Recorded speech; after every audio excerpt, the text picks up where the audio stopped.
Senhor, no silêncio desta prece, venho pedir-te a paz, a sabedoria e a força.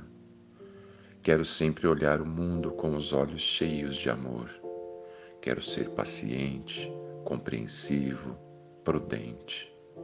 Quero ver, além das aparências, teus filhos como tu mesmo os vês.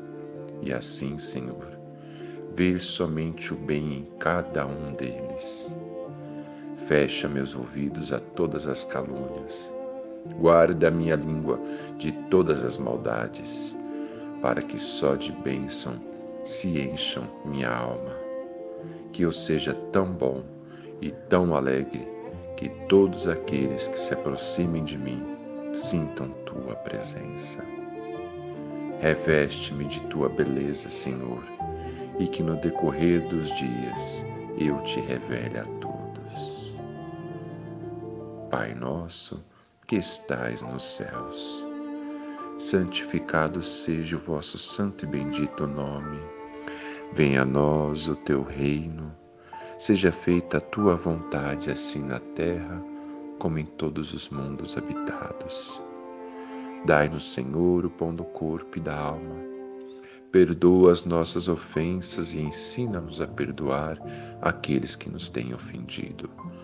E não nos deixeis cair em tentação, mas livrai-nos de todo mal. Que assim seja, graças a Deus e graças a Jesus.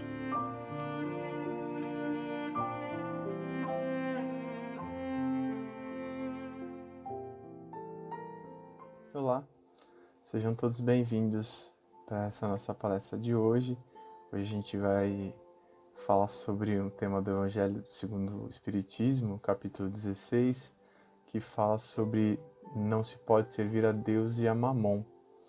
Esse capítulo é um capítulo bastante interessante e a gente vai discorrer um pouquinho sobre ele, vai falar um pouquinho sobre o que nós entendemos sobre esse capítulo. Nós estamos fazendo o nosso encontro por aqui, via internet, por conta de toda a situação em que nos encontramos nesse momento e seguindo as recomendações das autoridades que pedem que nós fiquemos afastados de lugares com alta concentração de pessoas e que as pessoas que podem, nesse momento, que fiquem em casa para que aquelas pessoas que não podem possam circular, trabalhar e manter a sociedade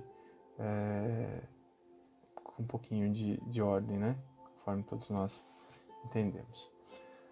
Bom, é um prazer estar aqui conversando com vocês, como eu já disse. Eu sou o Alan, sou tarefeiro do Grupo Espírita Ceareiros da Boa Vontade e a gente vai começar com a parábola dos talentos. A parábola dos talentos. O Senhor age como um homem que, tendo de fazer longa viagem fora do seu país, chamou seus servidores e lhes entregou seus bens. Depois de dar 5 talentos a um, 2 a outro e 1 a outro, a cada um segundo a sua capacidade, partiu imediatamente. Então, o que recebeu 5 talentos foi-se, negociou com aquele dinheiro e ganhou outros 5 talentos. O que recebera 2, do mesmo modo, outros tantos. Mas o que apenas recebera 1, cavou um buraco na terra e aí escondeu o dinheiro do seu amo. Passado longo tempo, o amo daqueles servidores voltou e os chamou a contas. Veio que recebera 5 talentos e lhe apresentou outros 5, dizendo: Senhor, entregaste-me 5 talentos, e lhe apresento outros 5. Respondeu-lhe o amo: servidor bom e fiel, pois que foste fiel em pouca coisa, confiar-te-ei muitas outras. Compartilha da alegria do seu senhor. O que recebera 2 talentos, apresentou-se a seu turno e lhe disse: Senhor, entregaste-me 2 talentos. Aqui estão, além desses, outros 2 que ganhei. O amo lhe respondeu: Bom e fiel servidor, pois que foste fiel em pouca coisa, confiar-te-ei muitas outras. Compartilha da alegria do teu senhor. Então veio em seguida o que recebera apenas 1 talento, e disse: Senhor, sei que é um homem severo, que ceifas onde não semeaste, e colhes de onde nada puseste. Por isso, como te temia, escondi o teu talento na terra. Aqui o tens. Restituo o que te pertence. O homem, porém, lhe respondeu: servidor mau e preguiçoso, se sabias que ceifo onde não semeei, e que colho onde nada pus, devias pôr o meu dinheiro nas mãos dos banqueiros, a fim de que, regressando, eu retirasse com os juros o que me pertence.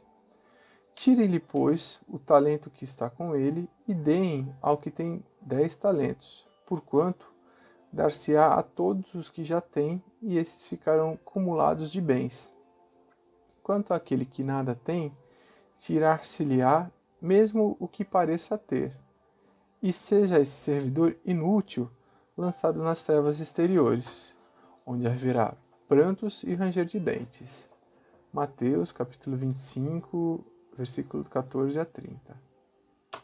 De novo, a gente tem aqui uma palavra que é um pouco dura, um pouco severa demais. E óbvio que quando Jesus dá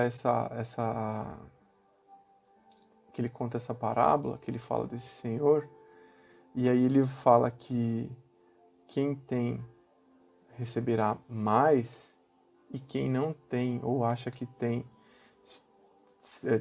vai ser retirado, inclusive o que acha que tem. A gente precisa entender aqui que Jesus não está falando de dinheiro, tá bom? Porque isso seria, de uma maneira bastante errônea, valorizar o dinheiro, valorizar o material.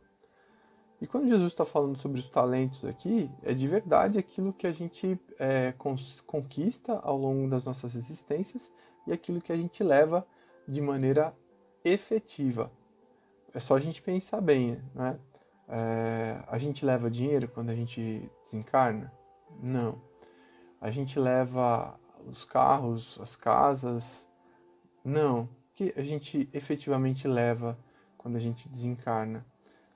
Aquilo que a gente aprendeu, as coisas que a gente aprendeu ao longo da vida.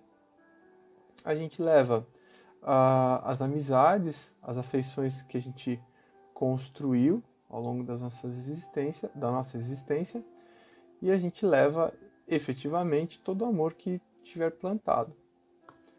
Ah, mas então ódio,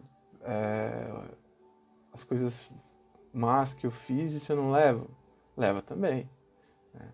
A gente sempre vai levar aquilo que a gente semeou ao longo da vida, né? Tem até o ditado que diz que a semeadura é opcional, a colheita não. A colheita é obrigatória. Então você pode até escolher não semear, não jogar a semente na terra, mas alguma coisa vai dar ali. Então, cuidado para que você tenha boa semeadura. Então, quando Jesus está falando sobre os talentos, ele está falando sobre aquilo que a gente vai desenvolver ao longo da vida e vai multiplicar. Como, por exemplo, o amor, que é uma coisa que ele nos pede de maneira bastante repetida, sobre amar, sobre desenvolver esse sentimento nobre que é o amor. Quando a gente ama, e até o amor a gente aprende, porque a gente não nasce amando, não. A gente vai ao longo da vida aprendendo a amar. E aí esse sentimento ele vai se depurando à medida que a gente passa, à medida que a gente vai crescendo e vai evoluindo espiritualmente. Quando a gente vai falar sobre os talentos também, e o capítulo aqui fala sobre não se pode servir a Deus e a Mamon. Mamon, só para a gente entender, imagino que vocês já saibam, mas só para a gente entender melhor, Mamon é a palavra que vai designar bem material. Seria uma tradução para dinheiro. É um termo que ele é derivado da Bíblia e ele é usado para descrever riqueza material, ou cobiça, né? E na maioria das vezes, pelo menos quando aparecia, era a personificação de uma divindade que se referia ao dinheiro. Tá, não se pode servir a Deus e a Mamon. A gente pode dizer, não se pode servir a Deus e ao dinheiro. Aí você pode perguntar assim, poxa, mas tudo que eu faço eu preciso de dinheiro, né? Então eu vou falar pro rapaz lá que da conta de luz, assim, eu não vou pagar a luz porque eu não tenho dinheiro. Aí vai cortar a sua luz. Infelizmente é assim que funciona. Mas quando se fala não servir ao dinheiro, não quer dizer que você não pode usar o dinheiro, que o dinheiro não pode servir para te trazer conforto, ou se você tem bastante dinheiro, para que esse dinheiro possa ser utilizado para minorar, por exemplo, o sofrimento daquelas pessoas que estão numa situação mais difícil que a sua. Por exemplo, a gente está vivendo uma situação agora em que muitas pessoas não estão trabalhando. Então, se você tem bastante dinheiro numa situação como essa, você pode efetivamente ajudar as pessoas que estão à sua volta, que estão passando por um período mais desafiante. Por exemplo, aquelas pessoas que são proprietárias de comércios pequenos, que certamente não podem aguentar muito tempo, as pessoas que estão numa situação de vulnerabilidade ou em situação de rua, que efetivamente às vezes precisa de uma cesta básica, ou precisa que uma conta de luz ou uma conta de água seja paga, enfim. São várias as situações em que você pode usar o dinheiro para ajudar a diminuir o sofrimento do outro. Então, quando Jesus fala sobre servir ao dinheiro, ele está dizendo que nós temos que usar o dinheiro como uma ferramenta. O dinheiro é uma ferramenta para a gente lidar com as necessidades do plano material. Entretanto, não se esquecendo que nós estamos vivenciando uma etapa em que nós estamos num corpo material, num corpo físico, mas a nossa realidade ela é outra, a nossa realidade é espiritual. Nós somos seres espirituais que, neste momento, vivemos uma experiência encarnatória. Tá certo? Então, quando a gente fala sobre não servir ao dinheiro e a mamon, não servir a Deus e a mamon, não é possível fazer essas duas coisas ao mesmo tempo, é isso que está querendo dizer. Que a gente precisa escolher a quem a gente vai servir. Se a gente vai servir a Deus ou se a gente vai servir às riquezas. Tá, mas então quem é rico, quem tem bastante dinheiro, como que funciona? Aí esse capítulo do Evangelho segundo o Espiritismo, ele tem um trechinho, que é o trecho seguinte, que vai falar sobre a utilidade providencial da riqueza. E eles vão dizer que a riqueza, na verdade, ela é uma das provas mais difíceis, até mais que a pobreza. Aí você vai falar assim, nossa, eu não vejo, meu vizinho é rico, viaja todo tempo. Exatamente. Se você quer viver uma vida desconectada com o plano espiritual, desconectada com a sua essência, de verdade, a riqueza é uma bênção. Você vai fazer tudo que materialmente você tem vontade de fazer. Só que é o que a gente falou agora de pouco. Nós não somos seres que está vivendo uma experiência espiritual. Não. Nós somos seres espirituais que no momento estamos vivendo uma experiência na carne. Portanto, essa experiência encarnatória ela vai passar. E conforme a gente tiver adquirido os nossos talentos, essa riqueza ela vai ser nossa advogada ou a nossa promotora, ou seja, ela vai falar sobre o bem que nós fizemos ou vai nos acusar diante das coisas que nós não fizemos. Portanto, a gente precisa escolher o que a gente vai fazer com as riquezas que a gente tem. De modo que a riqueza ela pode ser, como a gente já falou, uma ferramenta bastante importante para espalhar o conforto, espalhar os bens materiais para aqueles que precisam.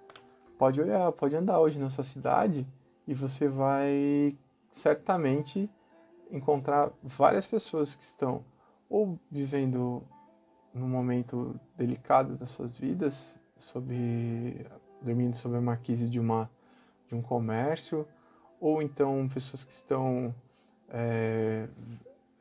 coletando resíduos no lixo que você no lixo que você joga, uma coisa que não vai servir mais para você. Tem pessoas que estão nesse momento coletando esses materiais, ou até pegando comida dentro desse lixo, para que possa, de uma maneira imediata, sanar aquilo que tem de mais urgente, que é a fome, ou as necessidades básicas de manter a vida.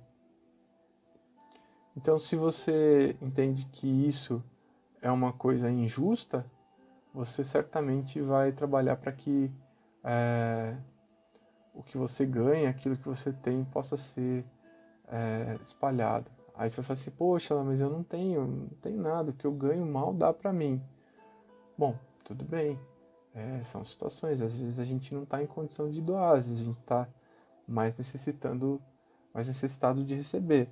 Por isso a gente não pode nunca esquecer que a gente precisa ser respeitoso em relação aos momentos que a gente vive. Se a gente precisa, é hora da gente pedir, é hora da gente estender a mão para dizer ao outro, olha, eu preciso, né? Aí uma das questões também que a gente precisa firmemente ter em mente é que a gente muitas vezes passa da dificuldade para a abundância e esquece e se torna insensível em relação a todas as coisas que eram difíceis e que a gente passou de um modo penoso, pesaroso. Então a gente fala que quando a gente está numa situação bacana, é muito difícil da gente lembrar daqueles que estão passando por necessidades, até porque a gente não se reconhece mais nesse processo. Então é um grande desafio e é uma coisa para a gente sempre ter em mente, que à medida que a gente melhora, que a gente vai para diante, a gente nunca perder de vista aqueles que talvez estejam numa situação igual ou pior que como quando a gente estava, né, no passado. Então, sobre essa questão de como a gente esquece como a vida era delicada, a gente tem aquela passagem do Evangelho que Jesus é interrogado pelo rapaz lá. O mestre, o que faço, né, para ser melhor? Ele quer ali fazer uma média com Jesus e ele pergunta para Jesus, então, né, como que ele pode fazer para seguir Jesus, né? Como que ele podia fazer para ganhar a vida eterna? Aí Jesus diz para ele, bom mesmo é só Deus, né? Mas se você quer ser perfeito, vai, doa tudo que você tem aos pobres e me segue, vem comigo. Aí o rapaz ele ficou triste ali porque ele tinha muito dinheiro, né? E quem de nós, né, ficaria em posição contrária? Quem de nós fala, poxa vida, tô com bastante dinheiro, mas poxa, Jesus está me chamando, né? Vou dar tudo que eu tenho e vou embora. Na verdade, não é assim que funciona. Talvez nós faríamos pior que esse rapaz, e talvez nem fôssemos perguntar a Jesus com medo, né, de ouvir o óbvio. Porque Jesus diz para se livrar dos bens, mas ele não diz que não vai ter trabalho. Então, assim, o trabalho sempre vai continuar. Então, quando Jesus propõe para a gente uma vida em que a gente tenha noção de que o dinheiro é uma ferramenta, até mesmo quando os os doutores da lei estão tentando testá-lo, né? E pergunta a ele se é lícito pagar imposto aos romanos. Aí Jesus percebe toda aquela cilada lá que ele estava sendo colocado e pede uma moeda, fala assim, de quem, por favor, traga uma moeda, né? Aí o pessoal mostra uma moeda e ele fala, de quem é o rosto que está aqui na moeda? O pessoal fala, de César. Então, a resposta de Jesus, dai a César o que é de César e a Deus o que é de Deus. Jesus nunca condena o uso do dinheiro. Aliás, como Jesus não condena nada, né? Mesmo nas situações mais delicadas, Jesus sempre tem uma palavra de amor, tem uma visão fraterna de como que deve ser. O que Jesus condena e o que é condenado quase sempre é o abuso de todas as coisas. Portanto, nós não somos recriminados por comer, nós não somos recriminados por gostar de dinheiro, nós não somos recriminados por gostar de conforto. Não, nada disso é para se recriminar. O que se recrimina, que na verdade recrimina porque atrapalha a nossa progressão, é justamente o abuso que se faz de todas essas coisas. Tudo que é na medida certa, né, ele vem para nos ajudar, para facilitar o caminho. Tudo aquilo que pesa, que acaba sendo excedente, vai fazer com que a gente tenha uma preocupação a mais, ou de como carregar isso, ou porque o caminho vai ficar extremamente difícil de se caminhar com tanta coisa, com tanta sobra. E por isso que a gente precisa tomar cuidado com aquilo que a gente conquista ao longo do caminho, o que a gente faz com as nossas conquistas, né? Se a gente exagera nesse aspecto. Bom, gente, a minha reflexão é essa, a reflexão de hoje é acerca do capítulo 16, não se pode servir a Deus e a Mamon, é bem essa. Espero que eu possa ter feito as reflexões de maneira adequada, que eu possa ter aprendido nesse processo também, e assim como vocês, a gente está no caminho, está andando. Espero que vocês todos fiquem bem e que a gente possa tão logo se encontrar, se ver e distribuir um abraço para cada um, tá bom? Que Deus abençoe vocês, obrigado pela paciência e eu espero que a gente possa ter um final de dia proveitoso, abençoado e que a gente possa seguir nesse caminho, nesse caminhar de maneira leve, bonita, valorizando cada coisa que nos acontece de bom. Que Deus abençoe cada um de vocês. Fiquem em paz.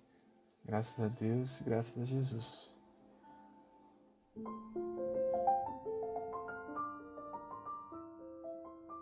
Vamos neste momento pedindo para que você coloque ao seu lado um copo de água ou uma garrafa com água para que possamos fazer a fluidificação e ser aplicado o passe.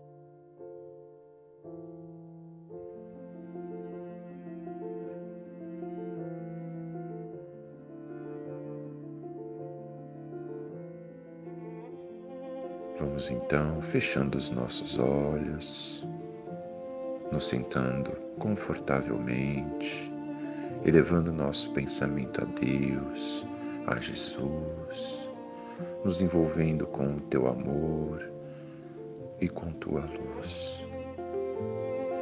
E pedimos, Senhor, por todos estes nossos irmãos, e vibremos muita paz, muito amor e bastante equilíbrio, pedindo ainda pela saúde dos nossos irmãos, pela recomposição de células e órgãos afetados do seu corpo físico, a começar pela cabeça, tórax, abdômen e membros. E e que os nossos irmãos possam distribuir em seu lar um pouquinho desta paz, deste amor e deste equilíbrio. Graças a Deus e graças a Jesus.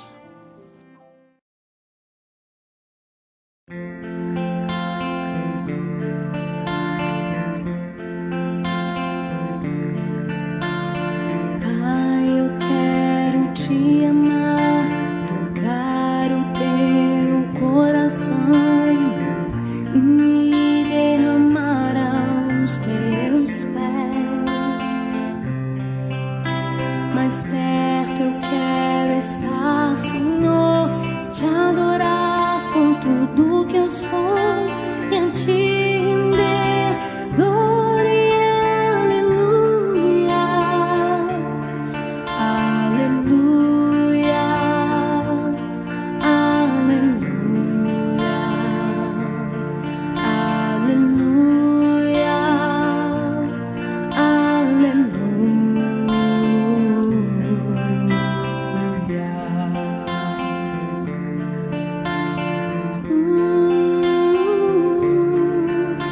Quando lutas vierem me derrubar, firmado em ti eu estarei, pois tu és o meu refúgio, ó Deus. E não importa onde estiver, no vale ou no monte, adorarei a ti. Eu canto glória.